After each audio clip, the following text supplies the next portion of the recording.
And away we go once again. Hello, everybody, and a warm welcome to The Good, The Bad, and The Rugby with me, Alex Payne. Rugby, the gift that keeps on giving. Another extraordinary week in the sport. Hask and Tins are back. And Hask, I think you're coming in off one of the longest runs we've ever had you coming into one of these shows. Stand by your beds, everybody. Seatbelts on, gum shields in, crash hats at the ready. Before we get into it, how are we both? What's been happening outside of the world of sport, which continues to go round like a washing machine at the moment? Tins, anything exciting in your world of late? I did manage to get away for a couple of days down south, so that was nice with the family. Miserable weather, but yeah, it was just nice to have a different environment than being at home. So yeah, that was good. It was good. Nice. Hoff, come NFL style. I have, yeah. I just did a mental training session actually at home. I'm sort of working with a new guy and doing different bits and pieces. So today was a go hard day. So I'm showered, changed and relaxed. I was doing something on a Versa climber. It's basically, being a rugby player, you're kind of taught all the time just to go balls to the wall. You know, when I was a player, that's what we used to do. But when I retired, my wife told me about something called moderate state cardio. And I was like, what do you mean moderate state? Like, unless you're throwing up in a bin, it's not you know, you're not working out. But I started working with this guy and obviously looking at heart rates and different days of peaking and everything else. So today was like maximal how high you can get your heart rate, and then you know, once it's gone down to 110, you go again. And I was doing that on the Versa climber. I had my first golf lesson, which actually didn't go as badly as you would imagine it would have done. I managed to hit I mean, my club speed is unbelievable, apparently, which is great. And I actually hit 193 yards with a 7-iron straight after this bloke's coaching. So I was quite pleased with that. That's a dream number. I'm not sure number off a 7. I'm not sure I'll be competing anytime soon, but I kind of really enjoyed it, and the coaching was excellent. And I launched What a Flanker, the podcast, which was good. That went to number 4 in all categories in the world, which was nice, with James Smith. So it's been quite busy, just head down, arse up, carrying on. Well done, kiddo. I'm playing in the Pro-Am here in Bermuda, which, sorry if I didn't just bring everyone up to speed, just a couple of weeks in the North Atlantic in the sunshine. I'm playing in the Pro-Am tomorrow, a little bit concerned. Although, having said that, do we think a little Good, Bad and Rugby golf day might be in the offing at some point? Can we get one in before Hask has another lesson? Because otherwise it's going to be a little mortifying. Well, come on, we've seen him in Japan. We know that we know it's not going to get that good, the golf. There's going to be one every now and again, but I don't think we need to worry quite yet. Just wondering, sorry, when Tin says he's been down south, does he mean he's been to Windsor Castle, or does he mean like actual south? Like, I'm quite interested to know what that means for a man of his status. Far south? Well, from a man from up north. No, I went down Devon way. Down Devon way. Lovely. It normally is lovely, but it was minging weather. So, have either of you seen any of this World 10 series that we're doing out in Bermuda? I keep getting a message from Harley T-Pole saying, with pictures of you, saying that I need to be there. And I was like, I will be there at some point. When the cash is right. Well, can you remember, Hask, how this was brought up and Alex was selling it as a 3 and then decided to go solo? Because apparently his room size, which looks quite substantial behind him, was going to be halved if he shared it with us. Yeah, they were going to take away the all-you-can-eat as well. So, it was either one of us have a great time or 3 of us go budget, and only one winner at that point, isn't there? It has been really good fun, though, actually. We've only done one weekend of 3, but some really good bits in there. Have you heard of this conversion jeopardy? No, talk to me. Okay, so little rule changes, 10 aside, obviously, which I think works really, really well. There's more sort of subtleties to the game than you'd get in 7s. You've got rucks, smalls, 6 in a scrum. And then they've got these really cool little rule changes. So you've got a captain's challenge. If someone scores against you and you think you've been infringed against, you get the chance to go back 2 phases. You've got coach's timeout. You've got rolling subs all the way through. But the conversion jeopardy is definitely the bit that's getting the headlines, which is that when you score a try, instead of taking it back from where you've scored it and going for 2, you have the chance to gamble. So you get 1 point for kicking it bang in front. 22 in the 10-metre line, you get 2. You come back further and you can kick it for 3. And if you go from bang in front from the halfway line, you get 5. And there can be no draws. So if it's tied at full time, you end up going to a penalty shootout. But it's really good fun. And what they're trying to build, I think, is this sort of series next year, which will be 12 stops, 16 teams, but you'll be able to bring in like gun goal kickers. So you might bring in Carter for 4 or 5 tournaments, pay him $1 million or whatever it's going to be. But the idea and the dream is to get a sort of, big prize money involved, and you get Carter and Wilkinson going head to head. And what's the really good fun thing about the shootout is it's up to the kickers where they take it from. So if the first person says, right, I'm just going to play it simple and go from in front, the other person matches it. And then it's his chance. So he might put it all the way back to the 5. So you go round, the kickers determining where they want to go from. And winner takes all. It's really, it's worth watching if you give it 5 minutes. Go and have a look for it on YouTube. It's been good. Who are the teams in it at the moment? Privately backed franchises. London Royals have gone really well. And there's some really nice stories in it, actually. All the London Royals fellas are the England Sevens boys who've had a very rough few months, obviously with the programme being disbanded. So they're over here having a really good time, getting really stuck in. There are 3 from America. So the Miami Sun, who definitely are winning best kit of the tournament. Really lovely little stash that they've brought out. Miami Sun, Phoenix from Asia. They've got the Asia Pacific Dragons. They've got the Rhinos from the US. And loads of these sort of NFL kids who aren't necessarily cutting it as pros are getting picked up and brought over. Genuinely, it's been a really, really good few days. And I think there's something very interesting in it as to certainly cracking the US market. How many scooter crashes have there been? We were doing pretty well until yesterday, and 2 came off yesterday. 1 damaged his backside and 1 damaged his elbow. The most mortifying thing of the week so far has been the fact that I ran out of petrol on the way back yesterday. And so the lead presenter of the World 10 Series was last seen pushing his moped for 1.5 kilometres on the hard shoulder of the North Shore Road in Bermuda, which wasn't necessarily how I was hoping to roll whilst out here. But, I'm a man of the people, just got off and got on with it. And what helps make it better is that it's crystal clear blue waters, sand and everything else. Yeah. I'm sure is easing some of the discomfort. I was trying to do this beachside, but unfortunately the lighting wasn't quite right. So I'm back in my hotel room, my hotel suite, I should say. But if they need someone to do some sort of heavy lifting or I mean, for £1 million, I'm happy to turn up, and I haven't really got any skills. But if they need something, they don't. No. Okay. Well, all right. I think what Alex is basically saying is, this is my gig. Leave it alone, Hans. Yeah. No. I'm definitely. There's definitely actually, as the series expands next year, I think there's quite a lot of fun that we could have with it, and I'll definitely try and crowbar you in as per usual to the fun. Amazingly, there are 140 players out here. I reckon 138 have come up and said how much they love the pod. Where's Haskell? Where's Tindall? And I'm like, far too expensive for something like this. So not invited. NFI. They need to do another fundraise before they get you two out here. But do you reckon when they booked you, they were like, "Oh, we're definitely going to get Hask and Tins with it," and you were on the phone pretending like, "Oh no, will you guys come?" Lads, they're so busy. We never got a call, never got a message. You said, would you like to come? And I was like, yeah, I'd love to come. Never got a reply email.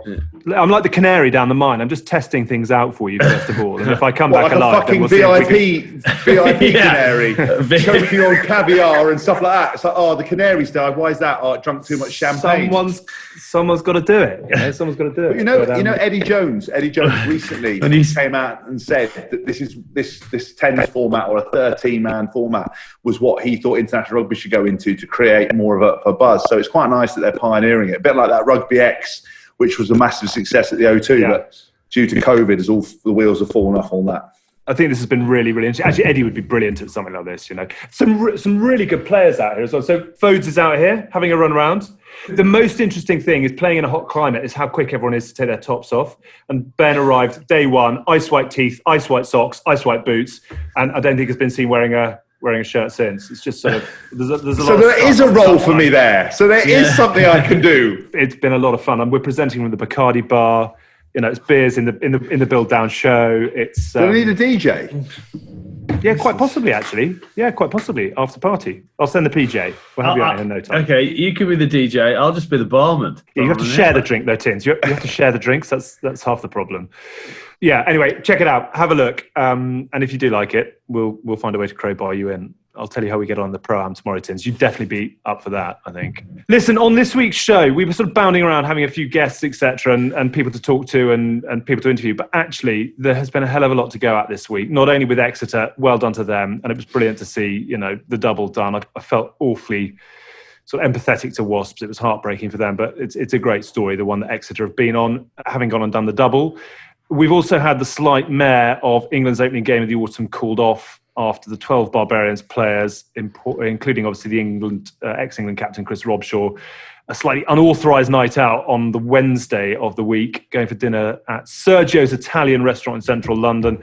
That was then discovered by the RFU, and also 24 hours earlier, a group of players had left the team hotel without permission to visit a pub. Very Barbarians, but unfortunately, very Barbarians doesn't really work in the world that we're currently occupying, which is COVID-tastic. So all the Barbarians players had to sign up to a COVID code of conduct. They were constantly reminded of the need to maintain a strict biosecure bubble at twice daily meetings and apparently on a WhatsApp group as well. And as a result of breaking that, the Twitterati have turned against them, and in quite some style. I don't think it was ever going to be any other way. Stupidity, selfishness, privilege, all accused of that and more. How did it go so wrong? Who wants to pick up the baton first? Well, I'll go. I mean, look, I've got to say, this is a case of just hugely disappointing attitude from I think public rugby fans and people. And I know I'm not going to be particularly popular saying that, and I will caveat this by saying the lads made a mistake.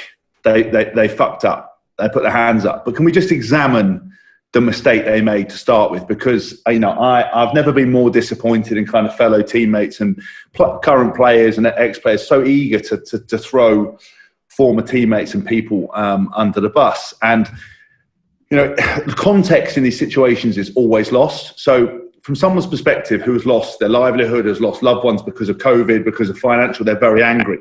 Other people have been differently affected by this. So you're going to get a lot of different emotional stances, and there's never any sort of level-headedness. But both I saw Chris and the other guys have come out and said very clearly and succinctly that they're fucked up. They're so desperately disappointed. To play for the Barbarians, I think along with the Lions and your national side, is one of the greatest honours you can have. It's the oldest touring side. It's something I missed out on. It's something that I would love to be involved in. Socialising, being part of it is everything that goes with it. And, Tins has coached there. But what upsets me is that nobody's bothered to think about any of the nuances here. And, I know we're talking about COVID rules and bubble, but look at this, right? So the players meet up 6 days before this game begins. Okay, right? Coronavirus in itself takes longer to incubate than 6 days. Firstly, so they're coming into it. Yes, they're being tested, but they're coming into it, the situation where they could be carrying it anyway and they wouldn't know. The second thing with this bubble situation is that you've got island players flying over from Fiji on 30-hour flights, spending hours at airports mingling with everybody else. That's not a bubble. People are associating this bubble with cricket, where it was a complete formulated thing where they were never allowed to do this. This wasn't a proper bubble. How can you have lads go into that hotel, sign a code of conduct? Let's be honest, I don't think any players ever read a code of conduct properly, but I know they knew that they had to stay into that lockdown. That's not an excuse. But the original thing, and speaking to the lads, you sign this document, you could stay in the hotel. And then they said, you know what? Once you've been tested, you can extend this out to Hyde Park, right? Crowded Hyde Park, you can go outside. But apparently, we can't have people indoor in arenas. So, because of breaches of COVID and concerns that, you can go outside to a park. I know it's bollocks. You should be able to have people in stadiums. You should be able to have people in parks because you're outdoors. But then they also had their thing extended to a cafe in Hyde Park, right? Which, as long as they did all the social distancing thing within 6 people on a table, they were allowed to go to a crowded cafe. That's not a fucking bubble in any way, shape or form, in anybody's mindset. Then they decided to go out for a drink. They went to a restaurant. If you go to a restaurant and it's part of a business, a team, you can have more people at a table than anybody else. What's the difference between going for a beer than going for a busy cafe? It's a nuance. It's the same way as when you wear a mask into a restaurant, they go, put your mask on. Then you go to a table, you can take your mask off. It's fucking crap, right? The next thing is the England players are allowed to go home for the weekend, albeit to see their families, right? But the kids go to school in primary school, their wives are out. It's not a fucking bubble. And they could have played the game if they tested them on Saturday and got the test results. It was a huge overreaction. And people's threatening them, death threats, You know, they're talking about potentially coming after them for TV money. People just look. Nobody wanted that game cancelled. They made a mistake, you know, and yes, they did something wrong. But the examination of it is madness. There was no bio bubble to that extent. You can't bend the rules. You're either in and contained, or you're allowed to do what you're going to go and do. And why am I not allowed to go to a restaurant with 10 of my mates, but if I'm a business, I can go and sit down with 30 people in a restaurant as long as I'm eating, or whatever the rules are. So it's insanity, and I just think people haven't bothered looking into it. They've just seen people and gone after them, and I don't think it's been talked about. And I think that if people try and come after these lads for legal stuff or whatever, they've got to defend themselves really, really, really aggressively, because ultimately they broke the code of conduct by leaving the hotel. But what's the difference between a bar and a busy cafe?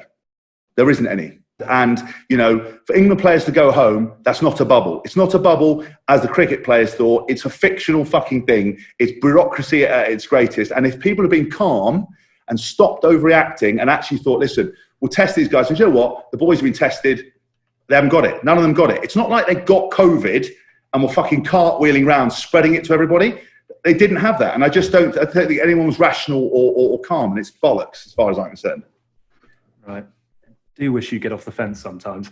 The accusation is going to be that these are old teammates of yours and they're old friends of yours, and that you're defending mates at the expense of the rules. Tins, did they get it horribly wrong, or is this an overreaction? Where do you sit on this is a massive cock up and they got what they deserved, against this is a huge overreaction? I sort of sit somewhere in the middle. I think it is a big cock up on the players' behalf, in terms of, I think it had been pretty obvious. We talked about it on the podcast last week. It's going to be the weirdest Barbarians to be ever involved in, because you're not going to do the social side of it. You're not going to get out there. You're not going to be able to do that.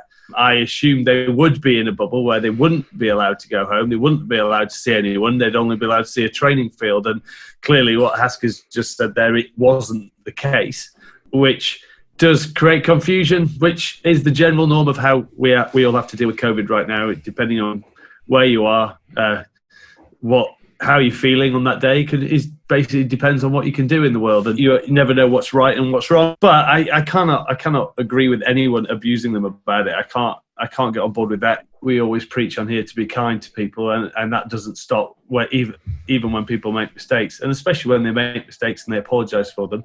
Yes, we all want to see that game on. I sort of agree with Hask that it could have. Well, no, I do agree with Hask. It could have been dealt with a bit more level-headedness than pure panic and just abandon, jump ship, than how it was handled. But it is a bit of a lapse from the players. I mean, it's a massive lapse from the players, because, you know, any doubt you ask, don't you, or you check, and that's probably the disappointing thing, is they've probably actually read the rules of what they're allowed to do and gone out for dinner as six, and they're allowed to do that. But then they're supposed to be in this bio bubble. But as Has said, that bubble was obviously a pile of crap. It wasn't a bubble. A bubble is where you have no outside contact. You are only talking to the same players. I went to a European tour event, and I had to get tested to go into the bubble. Then I was not allowed to leave.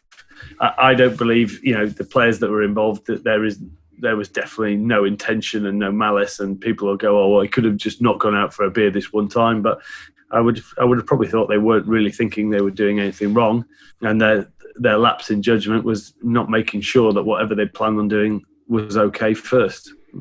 But that happens, you know. You just assume life's as normal, and unfortunately people perceive it not being normal, whereas I think, you know, we've just got to get on with things, but unfortunately that's not what the world sees. It's interesting. I was going to pick up on the thing you said there, Tins, about the fact that we do try and be this sort of safe space, and we are absolutely not Twitter. And we've been hammered in the past for arguably giving Billy an easy ride on some of his controversial views, and the Sam Burgess interview that we did, in a previous lifetime, and not counteracting one man's views in perhaps as argumentative a way as others might do, certainly as Twitter would do. But Has, you are going to get hammered for the fact that there is a lot of whataboutery in your argument here. It's, they signed up to a code of conduct and to this bio bubble, and they were given opportunities to sort of, I suppose, try and give them as much of a normal life as possible. And they just went straight through that and said, right, we're heading to the pub. And I don't actually disagree with you, and I have huge sympathy. You know, if you are Chris Robshaw and you're coming to the end of a glorious career and you've got the chance to do a BaaBaa's event and you've heard about, you know, the legendary weeks that the BaaBaa's put together, you want to have a bit of it. And I get that. But this is COVID-19. There are rules left, right and centre, and we cannot be choosing which rules we want to adhere to. Are you prepared to stand up to what is going to come your way? Of course you are, because you're pretty well practiced at it. But the accusation is that you're picking and choosing the rules and the laws that you abide by. Hask, did they have to do like a PCR test to go into the hotel and go into that bubble? How many times were they tested during the week? I haven't got that level of detail. I spoke to a few lads because, look, I'm prepared for whatever anyone's going to bring at me. You know, it'll be like everything else in my life. You know, I'm pretty much wearing bulletproof vests and armed and ready to go 99% of the time. What I want to make abundantly clear is what they did in breaking the rules was unacceptable, and they have apologised for that. And with making mistakes comes consequences of mistakes. I understand that. What I'm trying to do is with trial by social media and in this world of nobody ever doing any research anymore, actually paying attention to details. You've got somebody within that party apparently taking a video off the players group, stitching people up. There is no level-headed thinking. And I was trying to point out that the supposed bubble and all these bits were, you know, it was like a sieve. It wasn't a bubble, it was a sieve. And I just think that it's important to put those nuances on there and understand. And while we can't pick and choose the rules, I like to operate on a common sense, approach to most things. And I gave the example of going to a restaurant. Wearing a mask into a restaurant and taking a mask off a table is insanity. You know, bring a curfew in at 10 o'clock as if COVID is going to do you in the eye at 9:59 is insanity. We know these rules are insanity, and just blindly going along going, this is all okay, you know, we're just going to do as we're told. I'm not denying COVID. I wear my mask. I do what I'm supposed to do. If I was in that group, would I have gone out? No, I stick out like a sore thumb. I don't need more controversy. If I'd agreed to do it, I wouldn't do it. I'm not saying they did nothing wrong. I'm not saying that they shouldn't put their hands up, but they have. What I want people to be clear about is when you're throwing stones, understand the situation they were in. Understand what you're accusing them of. Understand that the England lads, you know, are in a bubble, but they can go home and see their wives and girlfriends. That's not a bubble. You know, for somebody that's been accused of lots of things in their life, the details never emerge. And I'm not standing up, my friends. I'm standing up to say, you know, we've got to be a little bit more. You're basically saying they can do whatever they want as long as no one sees them and reports them. Is basically no. But in terms of you can go home. But you could go home and then you could go out to your local pub where no one really bothered about it and no one would ever find out about it. And you could have gone back in and they wouldn't have had to worry about it. Yeah, how can you have... No one would have thought it, yeah. How can you have theatres or whatever we've had recently, events, crammed full of people, and you can't send someone to a sporting event? You can ram a pub, but you can't fill a stadium. You can go to a coffee shop, but for fuck's sake, don't go for a beer. You're in a bubble, but you can go home and see your friends and family. It's utter shit. If you broke a rule, put your hand up and say I broke a rule, which they've done and they've apologised. You know, male ego is a real thing. It takes a long time for people to put their hand up and apologise, especially men and especially sportsmen. And I think they understand what they did wrong. I just want people to understand the truth behind it. And maybe those people who hound them, sent them death threats, called them, and have given probably 5 or 6 players who are coming to the end of their career the worst experience of their lives. Some of those Fijian boys apparently have done a load of their life savings on getting over here to play this game and haven't had that experience. When I think if we hadn't had trial by social media, if someone had been a bit staunch, said, hold on a minute, let's look into this. This is actually what happened. Let's get them tested. Let's see on the day of the game. Let's see who's involved and actually see if we can put it on instead of just panicking because public pressure dictates that we should all bend over and take it. I'm enormously fond of Robbo and you know, where does it leave his standing in the game? I think looking at you can't. I don't think it affects his standing in the game whatsoever. I think mistakes happen, and you're talking to 2 professional rugby players who've both made numerous mistakes through their life. There's no one who wears their mistakes harder than themselves. You know, you look back to 2011. It was hell for me, just because A, you're getting the abuse that you get from social media, but B, you know what you've done. You know how you've let people down and how you've let teammates down. There isn't a worse pain than that.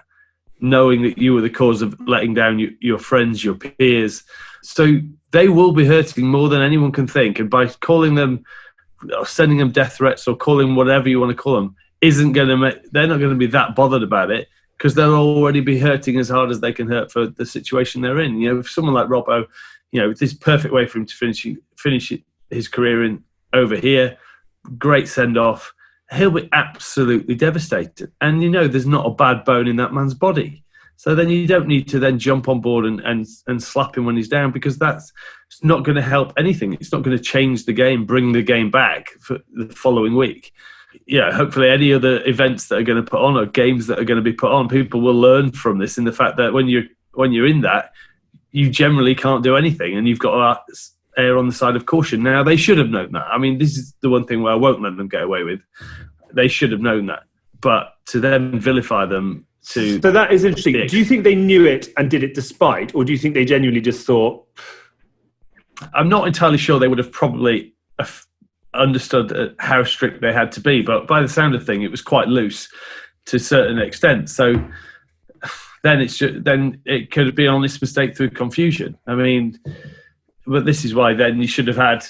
I'm surprised there wasn't a COVID administrator or something who's following them around and making sure they can't do anything, or finding out where they go when they're on the door. Or if you're going to live in a bubble, it should be you don't leave the hotel, really. But then who wants to go play for the bubble? So you can't leave the hotel.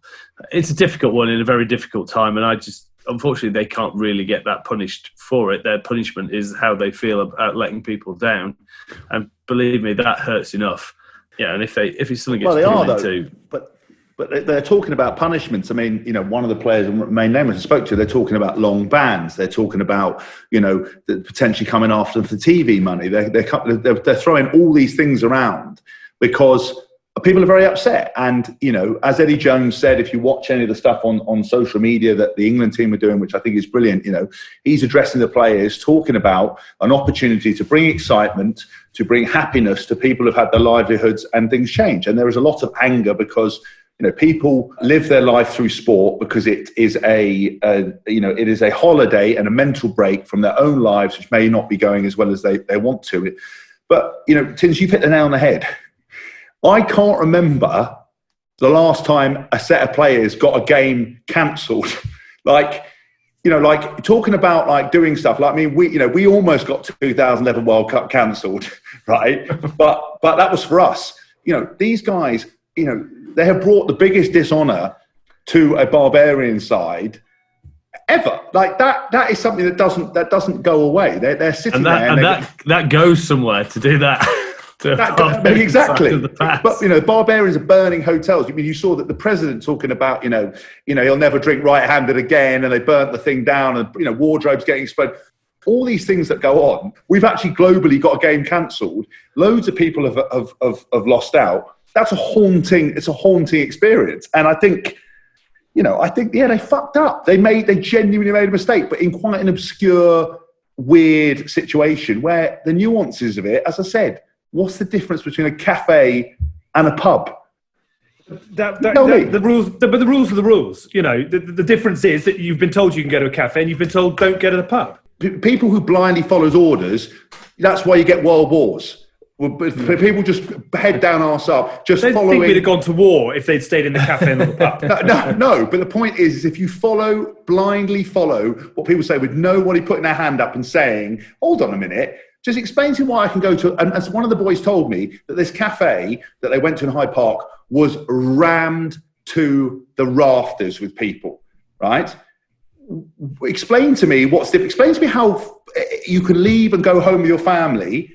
And who kids are in and out of school, they're all back at school, wives are doing whatever they do. But this is just whataboutery. This is, you know... It's not whataboutery, it's what's the difference? They didn't get COVID. None of them got fucking COVID. Yeah, but that's not the point. The point is they were told, you know, this is what you can do. No, and they went and did stuff. What he's saying is part of what you were allowed to do is you were allowed to go home. So then what is the difference between someone who's allowed to go home but they were told they could go home. I'm purely offering... No, of course. I agree. I agree with you. You've got to sort of separate this out into three things. A, they were foolish and idiotic because they didn't check what they were doing. Agreed, They signed an agreement, so it was they had to honour that agreement. So that's where they've got no real recourse. The one thing I would say, I completely echo everything that you've said. And actually, we've got some tweets here. Al Marriott, to say we're disappointed as a family is an understatement. My daughter's 7. It's not good enough, mate. You should know better, in reaction to Chris Robshaw's apology. Well, at least it's not like you've had any previous experience of the press scrutiny, social media stings on England captains, or any experience of London. But you're not to blame, are you? ? Says Peter Loudon. Robshaw is several steps beyond stupid. His behaviour has ruined the afternoon for millions.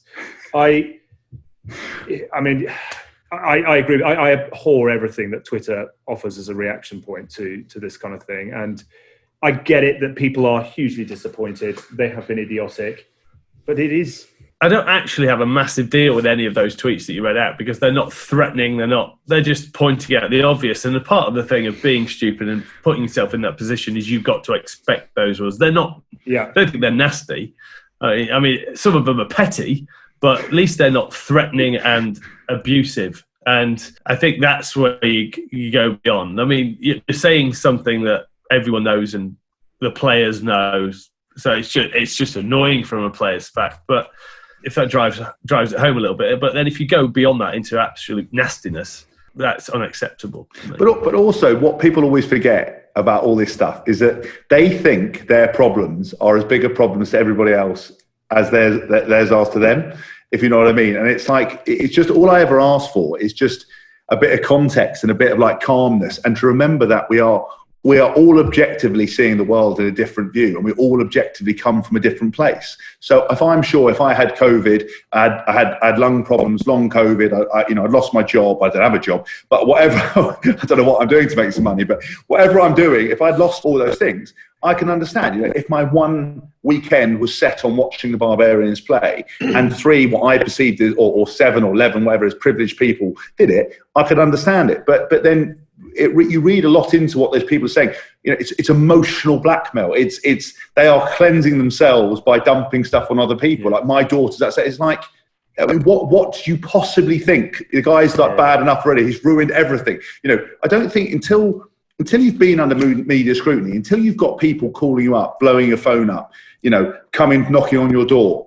I got a tweet. Did I show you this message that this guy sent me, thinking I was Chris Robshaw, which is one of the greatest things of all time. And the level. That's what Robbo should have done. He should have just said, "It wasn't me. It was Haskell." And and he'd been like, free to play. This is what this guy said to me. Right, this guy's taking his time out to do this. I know he's a troll, right? But he says, "Hi James, just to say, listen to your radio interview about a Barbarians match." What? And in reply, a totally professional response. You were not even an average player. Performance is poor, but when I heard your grovelling apology go on and on and on, I'm sorry, I would have accepted that from a rugby player with integrity and morals. You are not. You 100% knew what you were doing. You showed no consideration for all the efforts of genuine people to make this match go ahead. So go to America, enjoy your life. I feel for all the amazing rugby players you tarnished due to your self-centered behaviour. Lol, go, go, go. As Dale Boy would say, James, you are a plonker. I mean, there is so much wrong with this message. That's wrong. But you know what people wrote as well? This is how dumb people are. Think of all the stewards, all the crowds, all the tickets have been sold for this game. There's fucking no crowd. It's just people leaping to have a go because they like to have a go. It's a mob mentality. And I just can't stand it. I can't fucking stand it. And I'm not Chris Robshaw. And if I was, I might have been England captain, had way more cash, and whatever else. Not farting about on this junk of rubbish. Exactly. I don't know how you sum this up in any way that lands a point, because, I don't think you'll ever convert the people who are not there to be converted, and those that get it and move on. It has been a disaster. Are we trying to convert people or not? I don't think we are, no, but I think I want to go and talk about something else, and therefore I want to try and wrap this up in a way that I suppose offers sympathy. I mean, I feel desperately sorry for the RFU, who have been through a horrendous year. They have had unbelievably difficult decisions to make in terms of their staff. This is £1 million worth of revenue that the game desperately needs. And it has been ripped apart by people who didn't stick to the cafe, they went to the pub. But those people know that they have massively cocked up. And I don't believe, when it all goes to shit, what you've got to do is try and park it, move on, and not just spend the whole time picking through the ashes, ripping everybody apart, destroying careers and making, they know they've got it wrong. I wonder how many messages over the years Robbo's got that have been meant for you.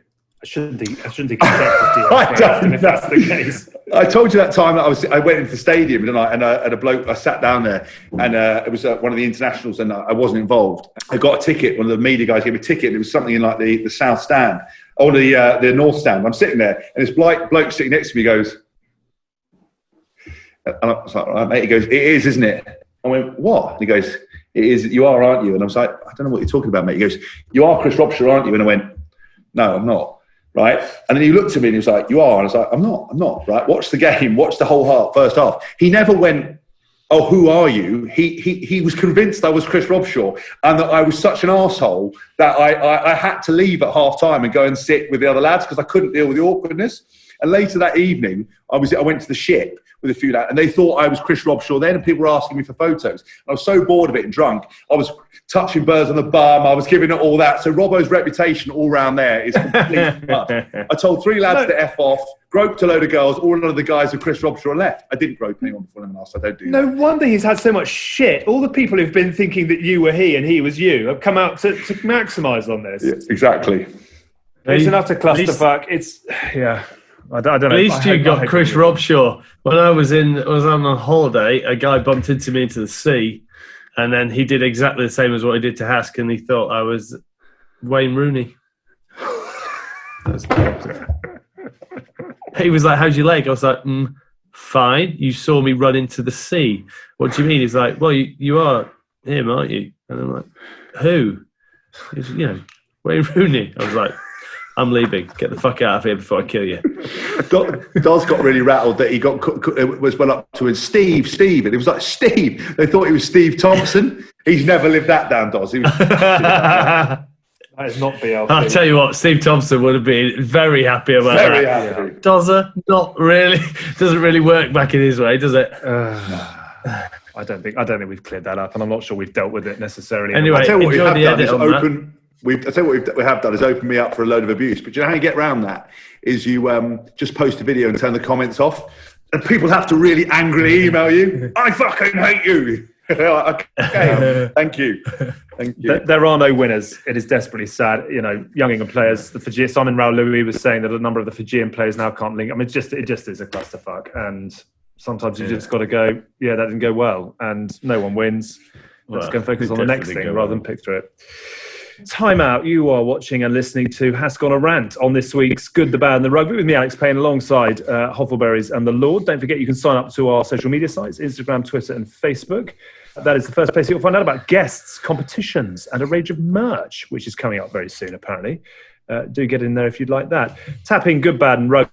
Were very easy to find, and it's also where you'll be able to track down the Nors, who is our new friend. He'll get you pub ammo. Not that's much use at the moment. I'm not sure anyone's going to the pub, well, except for Barbarians, of course. Perhaps they will enjoy the week's stat. And lots of pub ammo for you to get to ahead of this weekend's games. We had Jack Noel on last week's show talking about how much winning a premiership would mean to them all. He said that there were some unbelievable celebrations in the pipe were it to go well. I'm sure they're still celebrating responsibly. Mark's had a 10 for the final in the game. Tins? It just got ruined by the weather. You're not going to get a spectator sport in that. Fortunately, there were no spectators there. So, the weather really hammered it down and just came to sort of will and grinding it out, didn't it? And, something that Exeter just improved with getting things done. And, those question marks of whether they can get finals won and done. They've done it in both ways, emphatically, and then just toughing it out. And I think that's mainly what happened on the weekend. And I'm just so happy for them as a story that they come away from that, and hopefully they are still sociably celebrating. Hopefully, still in their very wet kit. Fingers crossed. I was actually there working for Talk Sport, actually, which was quite fun. It was the most appalling weather. I don't think it necessarily translated through the TV. I mean, at Twickenham, it's probably one of the best pitches in the world. And by the end of that second half, it was cutting up and there was layers of water on the pitch. Because the stadium was so empty, you could hear people splashing around. To be honest with you, I thought Wasps did incredibly well. I love the story about Exeter. I think they're probably my one of my favourite teams, if not my favourite team, because of all the things they get right. And I love the fact they won. Obviously, I love Wasps and I thought I thought we could have done it. I thought Jack Willis's penalty at the end wasn't a penalty. I think he was on the ball the whole time. I think actually it was Joe Simmons who let go of the ball. The referee got it wrong. I might be wrong. I only saw the replays a couple of times on our screen, but I think that was disappointing. I thought, to have one of the best driving sides play against you, and for someone like Joe Launchbury, his incredible performance stopping those balls the entire game. They didn't get any progress apart from in the last kind of 10 minutes when Johnny Gray came on. And I think he really steadied the Exeter ship. But Wasps equally, at a 5 metre line out, they could have gone a penalty. They went for it again. And why'd you go for your rear gunner in those conditions? I think it was very, very difficult. And it's one of my big bugbears when you're bringing on a hooker. Anyway, why forwards do it in forward sessions. They swap over a hooker, and the first thing the guy does is ask them to throw it at the back, and it doesn't obviously come off, and everyone looks at the hooker. I'd give him an easy break, and actually James Gaskell was at the front open. They should have just checked out the line out to him. Even when I played a million moons ago, that was a real area where if you needed to go down into their half and come away with a solid line out, the chances are there was going to be some sort of mistake, probably around me, but there was a mistake in those lineouts. And I think that, that's the difference between a winning side and a side on a journey to winning stuff, is just that ruthlessness. You only get one or two opportunities potentially, and both times Wasps overthrew it or it didn't go to hand.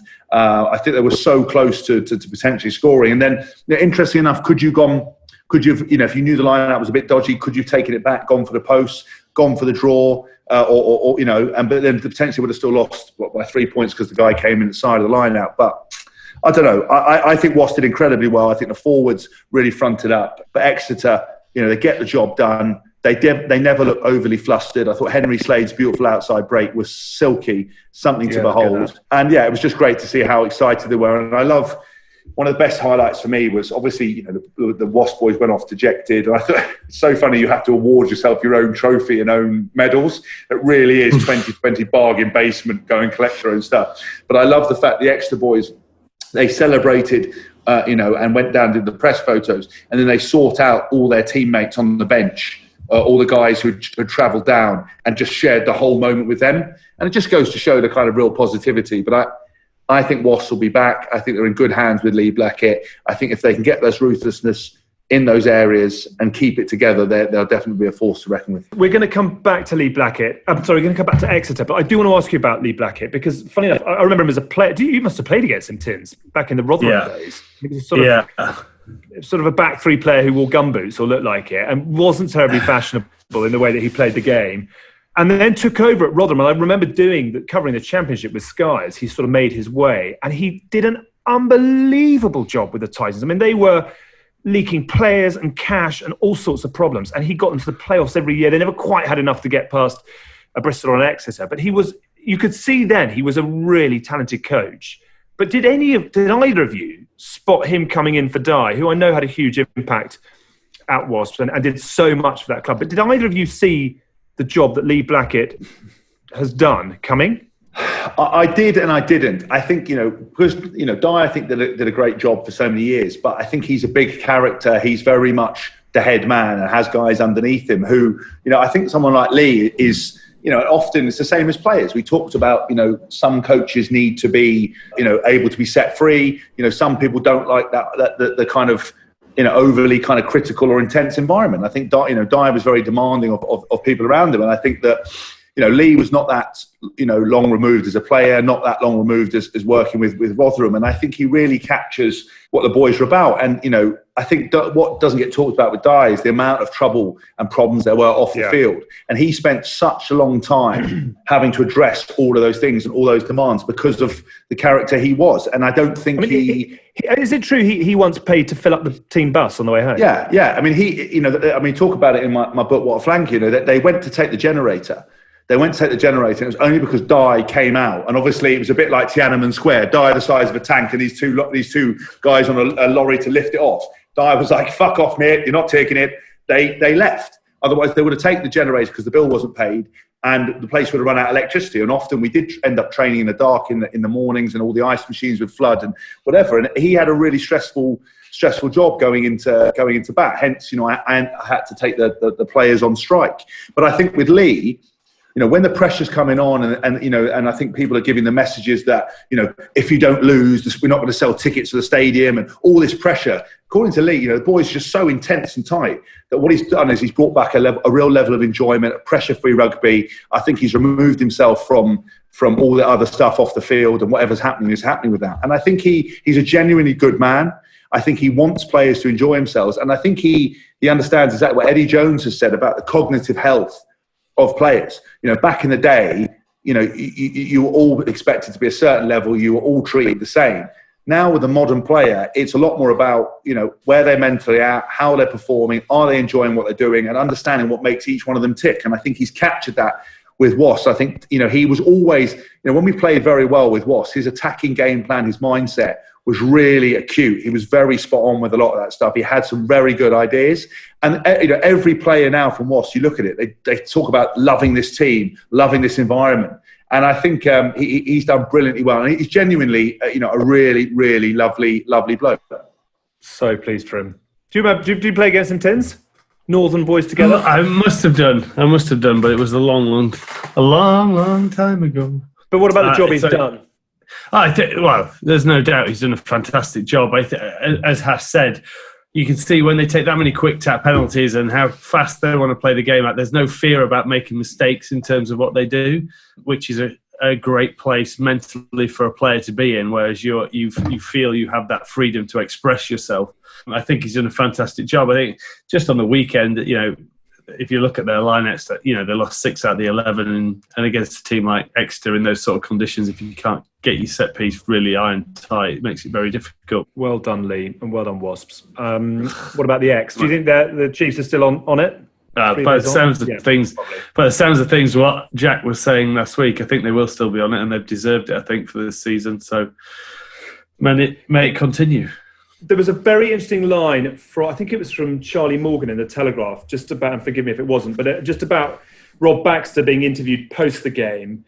And Charlie was commenting just on how well Baxter was playing the England question. And he said, right now, I don't want it, ... as in possibly further down the line. Yeah. But could Rob Baxter translate what he's done with Exeter, should the RFU come calling post-Eddie, post-2023, whatever it is, 2023?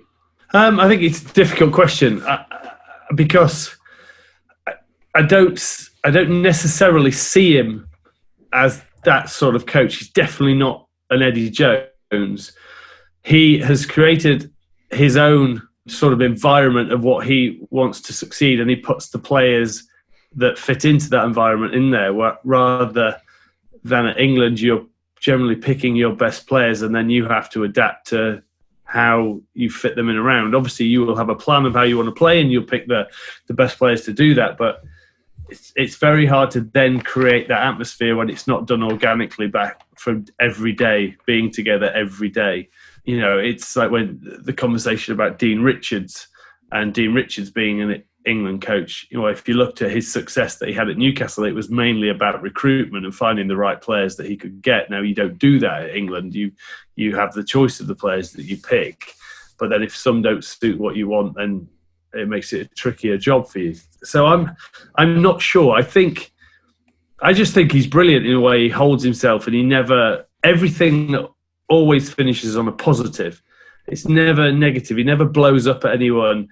The worst you'll get is he's like, I didn't feel that we played the Exeter way today. That's about as bad as you'll get.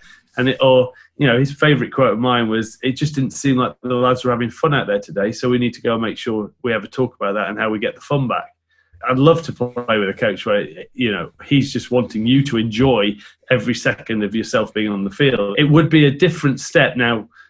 Whether he wants that challenge, that's a different story. If he wants that challenge, then there's no reason why England wouldn't go for him. I can see him being Exeter coach for a long, long time. Hask, 2 quickies for you. Tony Rowe now wants a World Club title. And judging by how well he's done so far, what Tony Rowe wants, Tony Rowe might get. Chiefs Crusaders, hell of a game. I'd love that. I think, we obviously, again, we always try to talk about positives in rugby, but obviously sometimes there's been quite a lot of negatives and change about that. But we obviously all on this program absolutely love it, and I think for a fan and a spectator and a player, the opportunity to pit yourself against those Super 15 sides and have that would be amazing. I think they do have it in rugby league. I think it's a really good idea. I know we talk about one breath player welfare and adding more games, but as I said to you, if we were looking at games, these are the things that boys would love to play, as opposed to the Argos Cup or whatever it is that they are forced to play. I think to do something like that would be remarkable. The reason I went and played for the Highlanders was because I wanted to know what it was like to play Super 15 and to see it. We were, when Sky had the coverage, we were all, sitting there watching highlight reels of the Auckland Blues, of Rapini Thao, Doug Howlett, Carlos Spence, all these guys doing it, Richard McCaw for the Crusaders. And it was amazing. And I think it'd be great for the game. I think it would be absolutely amazing. And I don't think it's beyond the realms of possibility. We play Lions games everywhere. Teams meet up and play in certain countries. Let's meet halfway and play and have a great game. The other question on Tony Rowe I wanted to ask, because he's come out and said England have been very greedy with my players. I don't breed and grow my players for England. I grow them for Exeter. I just wondered from Jack Noel and Luke Cowan Dickey, and particularly Sam and Joe Simmons, whether you're like, yeah, go Tony, or whether you're like, would you shut up? I think, listen, Tony Rowe has, is an incredible owner, and I think he is allowed to spout off whatever he wants and say whatever he wants. What a lot of these people forget, and again, it's context. What's important to him is not important necessarily to other people. Your bread and butter is your club. You look as a player, this is never a cliched media answer. You look no further than your club, because if you play well for your club, you enjoy your club rugby, you perform there, England selection takes care of itself. And as a player, you have a very limited career, and your whole objective is to be the best version of yourself and ultimately reach the highest honours. So what Tony Rowe says in that respect is irrelevant. It is a very proud owner who rightly has had some shit to put up with, just venting whatever he wants. The players love him. I think if there was any actual chance of what he said making any difference, they might be like, shut the fuck up, Tony. But I don't think it is, and I just think he's fine. But it's almost a mark, a tick of how good the Exeter boys are, that so many of them involved. I know obviously Joe and Sam are surprisingly not involved, but they get paid money. And if anything, if he feels aggrieved, then let's look at how the England money's paid and restructuring it. And because I know there's a bit of a Mickey Mouse way of doing it, where some clubs who don't have any players still get paid money and stuff. I don't know if that's changed, but I know that was a case a while ago. It's always going to be the problem that is faced by the English clubs and not the French clubs, because they have this EPS agreement, they sign to it, and so they lose their players just because you bred them to be great players. Ultimately, players' dreams is then to go and play for England. Yes, they'll always love their club, but then that's the EPS agreement you sign.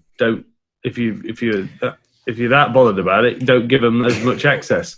We want England rugby to succeed, and no other player for any other country spends as much time with their country as England do. And then it's whether you've seen the benefits from that. I just wonder whether we will ever see the day that club owners say, brilliant, great, we love England. It's all. I know behind the scenes I just wonder whether it's a sort of negotiating stance at this point of the game. Just on PRL, they're now fighting with the Lions again. So the Prem final, and now the Lions-Japan game at Murrayfield is same day, same time. I mean, that's just...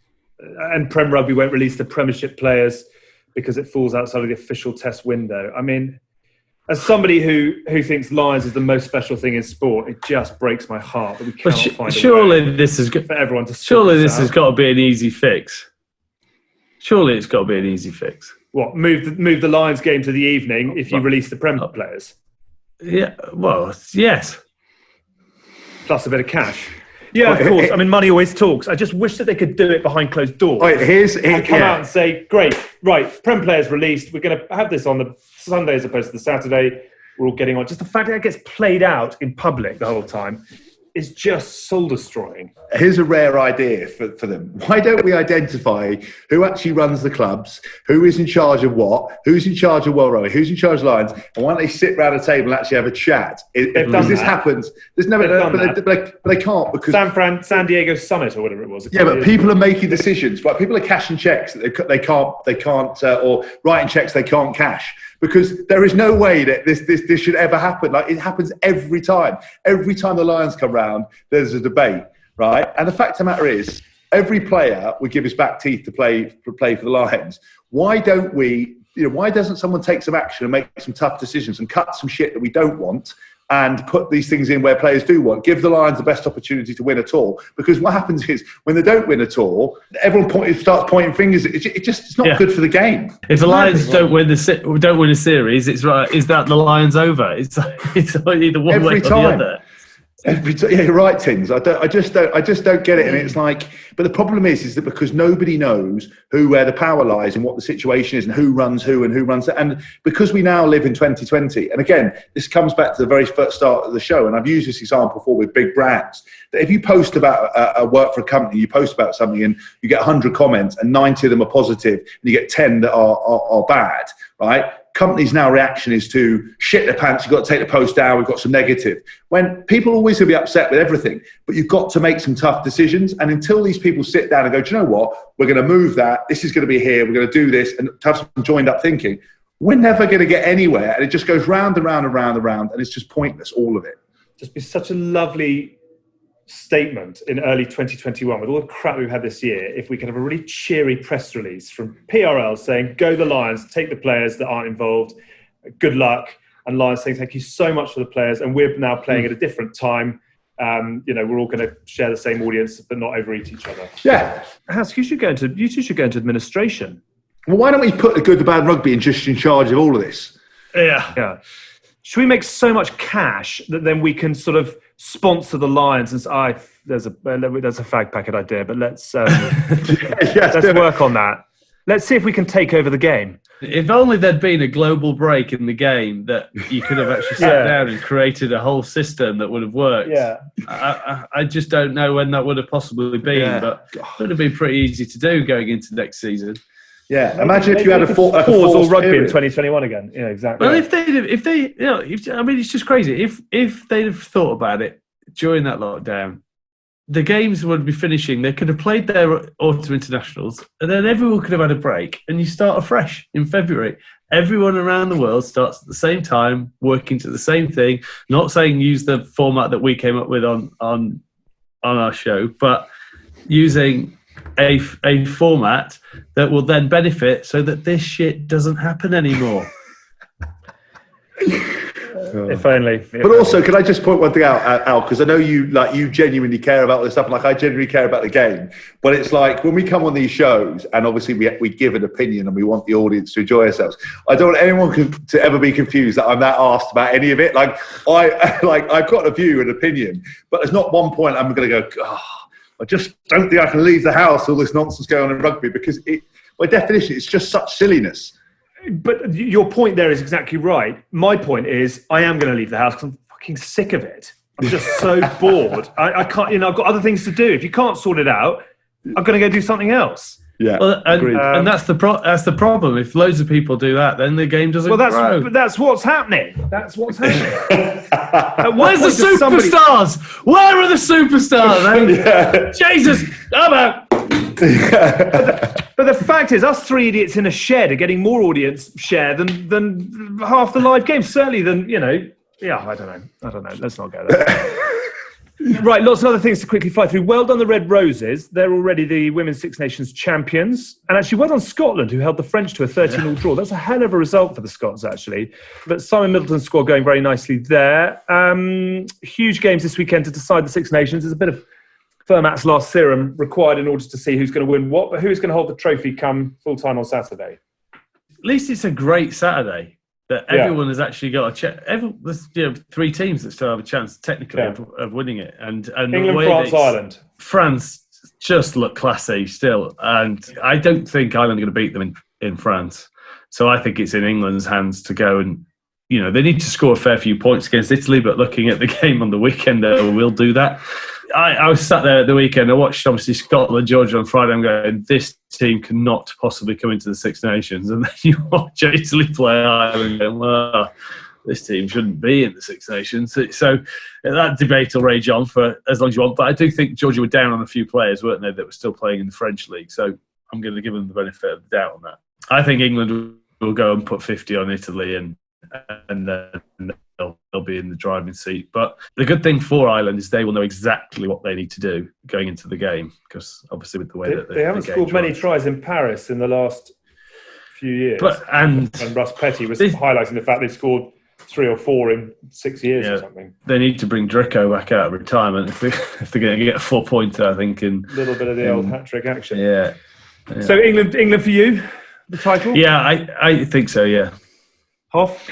Yeah, England for me, I think, I'm very excited to see them play. We wanted to see them play last week. That wasn't going to happen.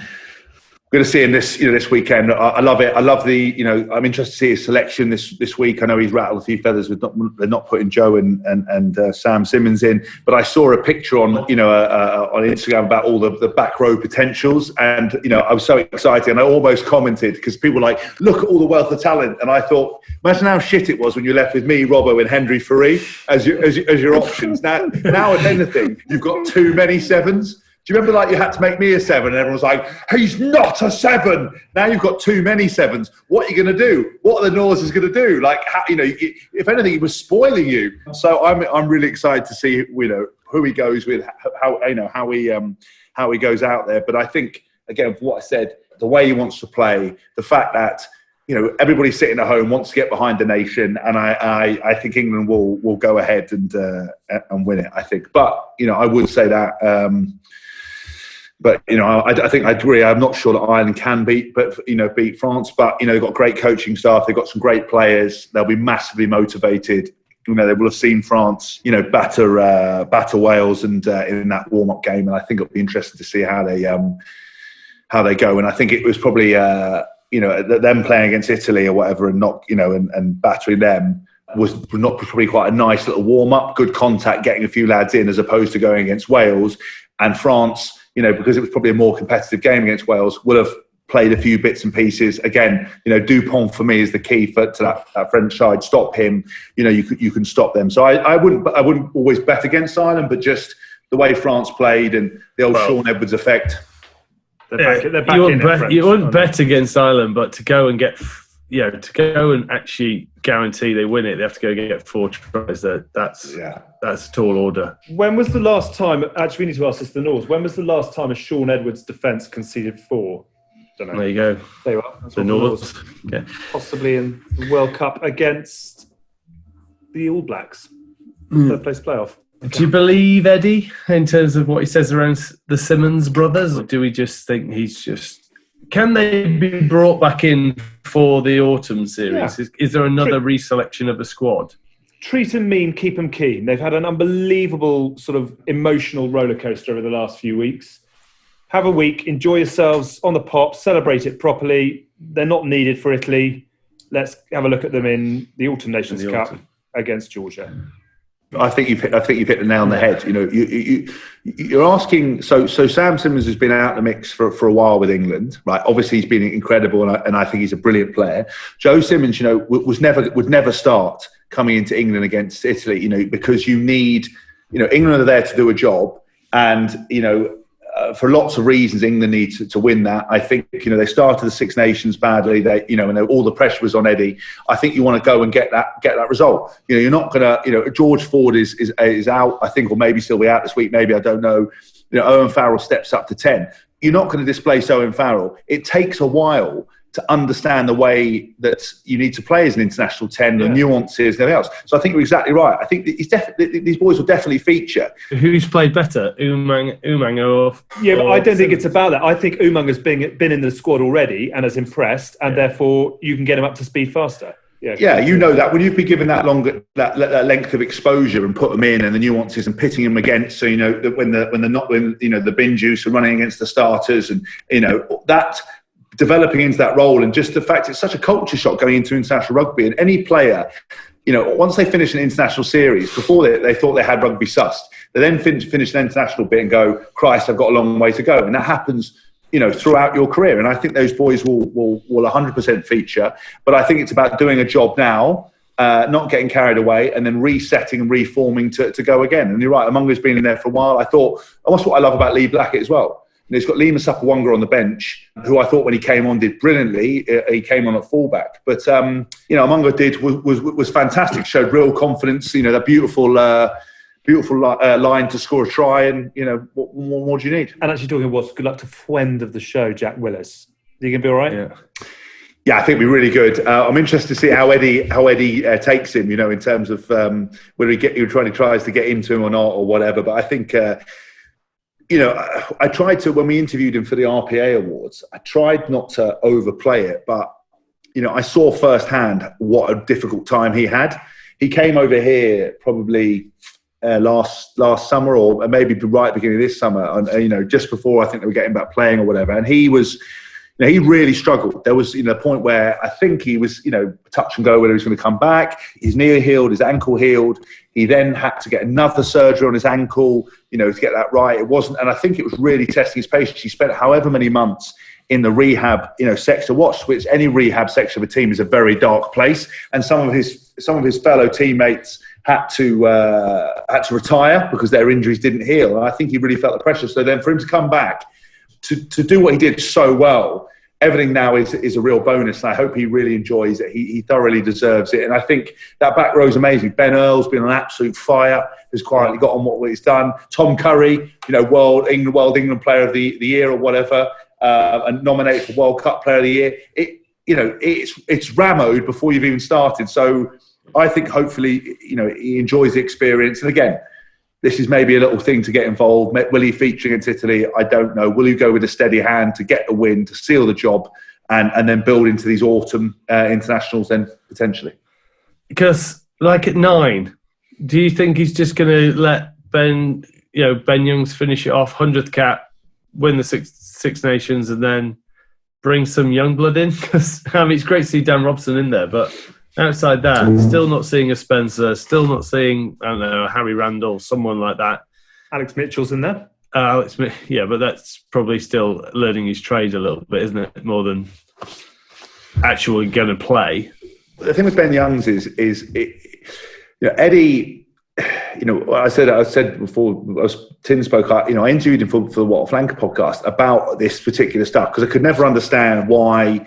Certain things he did and his approach to leadership. And a lot of times, he made it very clear that sometimes he picks players, doesn't pick players to cause conflict within the squad, to get people thinking, to change the emotional dynamic of the squad, but without being detrimental. And someone like Ben Youngs, he has such a positive effect on that squad in terms of his leadership, his standards setting, everything else. So, whether that leads to him playing more game time, I don't know. If there's people better suited to play the game, I don't know. That's not my area of expertise. But I think 100% to get that 100th cap, to finish it off, he deserves it. The amount of hours he puts in outside of the training field where he always delivers is really important to that squad. And I think, these other players, these other scrum half players, who maybe not be the most forthright characters and maybe not have that same emotional effect on the squad. Eddie will be wanting to upskill them because it's a fine ecosystem balance, and it was a lot more thought out and considered than I'd ever given him. Not giving him credit for, but ever considered it. It was so interesting to hear how he does things. I'm just saying it's the only place we don't play around with at the moment is 9. And Ben Youngs obviously is not going to be here at the next World Cup. Willie Hines is not going to be here at the next World Cup. Dan Robson is, however, 30 odd now as well. And we haven't had any upskilling really apart from Mitchell. And that's not genuine. When I'm saying upskilling, I mean actual game time. It hasn't changed really in all of Eddie's thing. And it's just wondering where he's going to go with that. I think Spencer probably knows what he's got to do and needs to go and do it. How old is Ben Spencer, by the way? 26. He's been around a bit, actually. I always think he's older than he actually is. I didn't realise he was that young. Yeah, it's because he's won pretty much everything you can win in the game, isn't he? Yeah. And gone well at the new club. Final word to Wales. Oh, he's 28. Actually, I just looked at it. He's 28. Fine. So 31 in the next World Cup. So yeah, maybe less time required. I don't know. Who knows? Final word to Wales, and we don't say that very often on this show. But well done, Lewis Rees-Zammit, who made his debut in Paris. And your tribute, please, James, to Alun from Wales, who equalled Richie McCaw's World Cap record of 148. Yeah, look, I still actually, going. He played in your debut. I think he had about 40 caps at that point. Yeah, I think so. I mean, I played against Alun when I was coming through the age group stuff. He was always. You can either call him Alun from Wales or Alun from Wales. Sorry, Alun from Wales, Alun Jones. Alun from Wales. I played against him 19s, under 21s.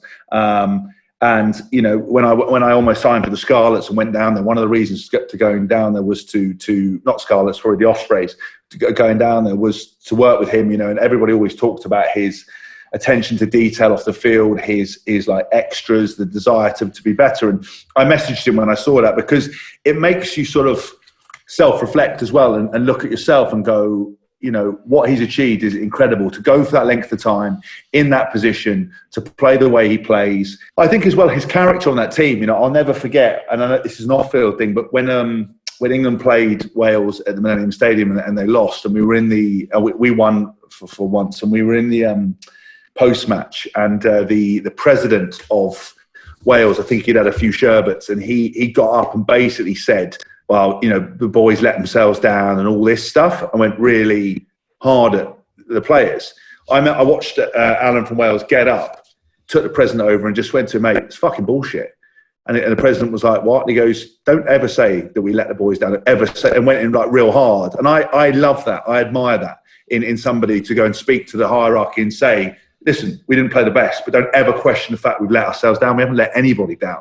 I just admire him as a character, and to equal Richie McCaw is amazing, and to keep doing it, and for him to keep evolving his game. You know, under Pivac, you know, his offloading game, it might not necessarily work against France, but you know, he's upskilling himself the whole time, and he stayed very humble. He never gives too much away for the media. He never reveals anything. He plays everything with a straight bat, and I think he'll go down as, you know, one of the biggest legends that Wales ever had. Beautiful. Tins? I can't add much to that. I think it's incredible. I just don't know what his body's made of. Titanium. Yeah, I would definitely have invested in it, whatever it is. Between you and I think it's a secret, but I heard they took a vial of Alun's blood, and that's what they injected into Donald Trump and brought him back. But, you know, I'm not sure I mean, he's still only 35, really, which isn't that old. That isn't that old for a lock. I mean, if he's a Shawsey, he can go for another 5 years or something. So how many caps will he have by then? It's just, I think it's just amazing what he is. And he seems, I don't know him that well, but, you know, he's one of those guys I'd definitely like to go and have a beer with or whatever. So, yeah, fair play to him. We've got to have him on the Good, the Bad and the Rugby. Can you get onto that, actually? I've been trying. It's just not his vibe, I don't think. Yeah, it is his vibe, because the shows, we make it his show. I know, but people don't think that. They just hear me swearing and saying tits and arse or whatever it is. Oh, that's my other podcast, Couples Quarantine, sorry. Whatever I do on this that people get upset about, I can't, you know. Right. It's sunny. I'm going to get paddleboarding. Well, actually, Alex, there's one more person as well. David Pocock retiring. Oh, shit. Yes, we did. Go on. Sorry. No, I mean, again, look. What a ledge.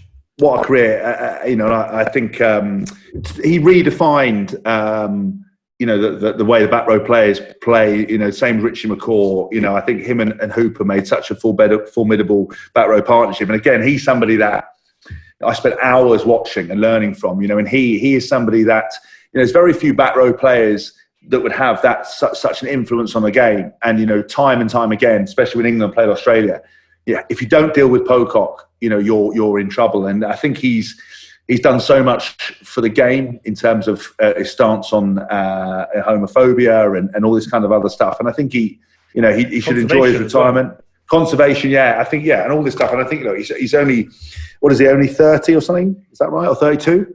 32, and he's really retired.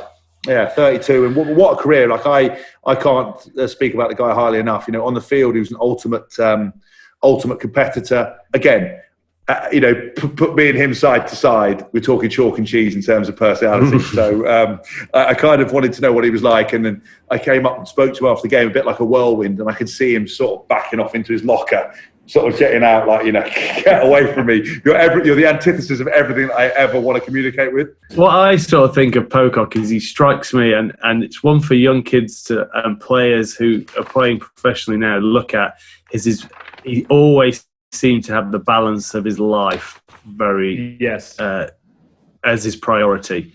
You know, you look at it now, he's like with this uncertain break from rugby and break from the norm, it seems the right time to retire. He does everything for the best of himself and his personal well-being and everything else. And I think that's a lot that people can learn. Is it's not always about just grinding out games and going, you've got to maximise what you do and enjoy what you do. And if it's not there, you can't force it. And when something was wrong, he'd stand up against it. When he wasn't feeling right, he'd take a break from it. He never forced it. And I think if you can learn that, as a young player, to make sure you have fun, but make sure you're doing it for the right reasons. If you aren't fit to play, have to play. Make sure that every time you can go full steam. Well done, David Pocock. Hell of a knock. I'm getting into my budgies and going for a late afternoon swim and then a dark and stormy followed by dinner. You know how much abuse you gave me in Japan for my sunglasses? Oh no! What are you thinking? Watch out, anyone on the beach. Watch out, anyone on the beach. Off we go again. Well done, fellas. I've enjoyed that. Slightly missed you both in a sort of curious kind of way. Not a lot, but it's nice to catch up. Sorry, guys, I really miss you. It's breaking up here. I'm just going to go on the beach. Well done. Fun and games as always. Same time next week. Why not? I think that was a good canter around the course, and I'm looking forward to the social media explosion that Hask has lit the fuse on. So, Gumshields in. Started with Gumshields in and we'll end with Gumshields in. That is it for the Good, the Bad... Comments off, exactly. That's it for the Good, the Bad and the Rugby this week. Well done, Hask. Well done, Tins. Lovely to catch up as always. We are going to be back next week with a big name guest. Woohoo! I don't know who that is, actually. We'll have news of a brand new range of merch as well. The merch is coming. But for this week, thank you for watching. Thank you for listening. Stick a subscription down on your pods and your YouTubes, wherever you do your business there. Have a goodie. See you next week.